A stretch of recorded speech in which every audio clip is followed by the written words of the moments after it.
তিমি প্রকৃতির এক বিশাল রহস্য।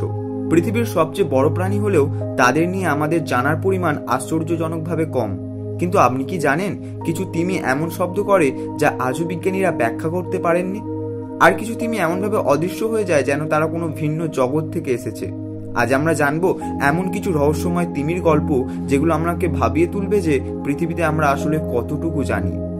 1997 সালের গ্রীষ্ম, প্রশান্ত মহাসাগরের গভীরে একটি ভয়ঙ্কর অডিও সিগন্যাল ধরা পড়ে। এই শব্দ এতটাই শক্তিশালী ছিল যে সেটি হাজার হাজার কিলোমিটার দূর থেকেও শোনা যায়। বিজ্ঞানীরা এর নাম দেন ব্লুপ। প্রথমে মনে করা হয়েছিল এটা কোনো দৈত্যাকার তিমির আওয়াজ, কিন্তু এমন আওয়াজ কোন তিমি দেয়? এর ফ্রিকোয়েন্সি ছিল 50 থেকে 60 হার্জ এবং মাত্র কয়েক সেকেন্ডেই পুরো মহাসাগর কাঁপিয়ে দেয়। এমনকি কিছু বিজ্ঞানী বলেছিলেন এটা কোনো বিশাল সামুদ্রিক জীব, যেটির অস্তিত্ব আমরা কল্পনাও করতে পারি না। কিন্তু পরে NOAA দাবি করে এটা বরফের ফাটল। তবে সমস্যা হলো তারা কখনোই প্রমাণ দেখাতে পারেনি। আর ব্লুপের আওয়াজ ঠিক তিমির কমিউনিকেশন ফ্রিকোয়েন্সির মতোই। তাহলে কি সমুদ্রের গভীরে এখনো কিছু আছে যা আমরা জানি না? পৃথিবীতে সবচেয়ে একাকী প্রাণী কে? একটি তিমি, যার ডাক কেউই শোনে না। বিজ্ঞানীরা একে বলেন দ্য 52 হার্জ হোয়েল। প্রতিটি তিমির ডাক বা সং থাকে নির্দিষ্ট ফ্রিকোয়েন্সিতে, 15 থেকে 25 হার্জের মধ্যে। কিন্তু এই তিমির ডাক ধরা পড়ে 52 হার্জে। ফলে অন্যান্য তিমিরা কখনোই তার সাড়া দেয় না। সে একা সাঁতরে বেড়ায়, একা গান গায়, আর কেউ শোনে না। কোনো কোনো গবেষক মনে করেন এটা কোনো ভিন্ন প্রজাতির তিমি, আবার কেউ বলেন এটা হাইব্রিড ব্লু হোয়েল আর ফিন হোয়েলের মিশ্র প্রজাতি। কিন্তু 30 বছর ধরে এই তিমির কণ্ঠধ্বনি শুনতে পাওয়া গেলেও তাকে আজও দেখা যায়নি।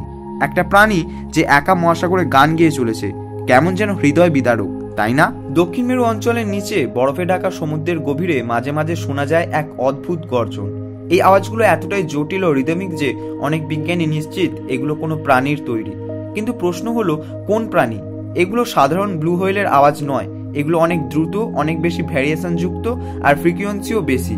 আরেকটা মজার ব্যাপার, প্রতিবার এই শব্দগুলো শোনা যায় বরফ গলে যাওয়ার সময়, ঠিক যেন কেউ সেই পরিবর্তনে সাড়া দিচ্ছে। অনেক বিশেষজ্ঞ বলেছেন হয়তো এই আওয়াজ আসছে নতুন কোনো অজানা তিমি প্রজাতি থেকে। কেউ কেউ আবার এক ধাপ এগিয়ে বলেন এই শব্দ ভূগর্ভস্থ জগৎ থেকে আসতে পারে, তবে এখনো নিশ্চিত হওয়া যায়নি। তাহলে প্রশ্ন থেকেই যায়, সমুদ্রের গভীরে এমন কিছু কি আছে যা আমরা এখনো খুঁজে পাইনি? ব্যাসিলোসেরাস প্রায় 4 কোটি বছর আগের বিশাল তিমি। লম্বায় 50 ফুট, দাঁতগুলো ছিল হাঙরের মতো, আর আচরণ ছিল ভয়ঙ্কর। বিজ্ঞানীরা একে বিলুপ্ত বলে ঘোষণা করেছেন।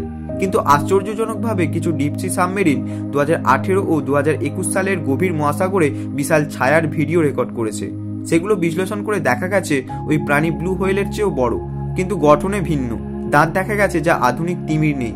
এরপর প্রশ্ন উঠেছে, ব্যাসিলোসেরাস কি এখনো বেঁচে আছে? অথবা সমুদ্রের গভীরে এমন তিমি প্রজাতি কি আছে যা বিজ্ঞান এখনো খুঁজে পায়নি? এটা শুনে অবাক লাগতে পারে, কিন্তু কিছু তত্ত্ববিদ বিশ্বাস করেন কিছু তিমি আদতেই পৃথিবীর নয়। তাদের মতে ব্লু হোয়েল এত বিশাল, তার হৃদয় একটা গাড়ির সমান। এটা প্রকৃতির ডিজাইন নয়, বরং উচ্চতর কোনো বুদ্ধিমত্তার কাজ। তিমিদের কমিউনিকেশন সিস্টেম এত উন্নত যে তা অনেকটা রেডিও সিগন্যালের মতো। নাসার কিছু স্যাটেলাইট সিগন্যাল তিমিদের আওয়াজের সাথে হুবহু মিলে গেছে, যা নিয়ে বহু বিতর্ক হয়েছে।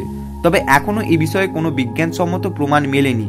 কিন্তু প্রশ্নটা থেকেই যায়, তিমিরা কি কেবল সামুদ্রিক প্রাণী, নাকি তারা বহির্জগতের কোনো রহস্যের বাহক? সমুদ্রের নিচে এক ভিন্ন জগৎ বাস করে। আমাদের মহাসাগর আমাদের কাছে 80% এখনো অজানা। তিমিরা আমাদের এক সুপ্ত প্রশ্নের উত্তর হতে পারে। পৃথিবীটা আসলে কতটা অজানা? আপনি কি মনে করেন ব্লুপ ছিল প্রকৃতির বরফের আওয়াজ, নাকি অজানা দানবের ডাক? 52 হার্জ তিমির কাহিনী কি নিছক কাকতালীয়, না এক ভিন্ন জগৎ থেকে আসা বার্তা? কমেন্টে জানান আপনার মতামত। আর যদি এই ভিডিও আপনাকে একটু হলেও চমকে দিয়ে থাকে, তাহলে একটা লাইক দিন, সাবস্ক্রাইব করুন এবং শেয়ার করুন আপনার বন্ধুদের সঙ্গে। সমুদ্রের গভীরে আবার দেখা হবে অন্য কোনো রহস্য নিয়ে। ততক্ষণ পর্যন্ত শুনতে থাকুন অজানার ডাক।